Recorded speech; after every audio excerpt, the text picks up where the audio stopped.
Resident Evil 4, the original, the OG, came out on this day 20 years ago. I had a GameCube and I was mad, crazy excited when this came out. And I'll tell you why, is because obviously the PlayStation was doing its thing, and Nintendo had the 64 and they made the decision to stick with cartridge rather than change to disc. So certain games couldn't appear on the 64. And I was like, man. So when I heard that Resident Evil 4 was coming out, bear in mind, I love the Resident Evil games, especially number two. And it was a GameCube exclusive at that time. I was so excited. Honestly, Resident Evil 4, you cannot state the importance of how great this game was. You often find it in lists of the greatest games of all time, and I totally agree.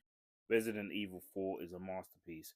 Now, the remake. Obviously, this video was about the OG game, not the remake, but I'm gonna have to just make reference to it. Came out at the end of 2023. Absolute brilliant game, and I think they fixed some of the little things in the original game which made it a little bit outdated now to gamers, as well as the fact that it's 18 years later, so clearly the graphics are better. But to all my Resident Evil fans, where would you put Resident Evil 4? Is it the best Resident Evil of all time? But can you believe it came out on this day 20 years ago? Madness.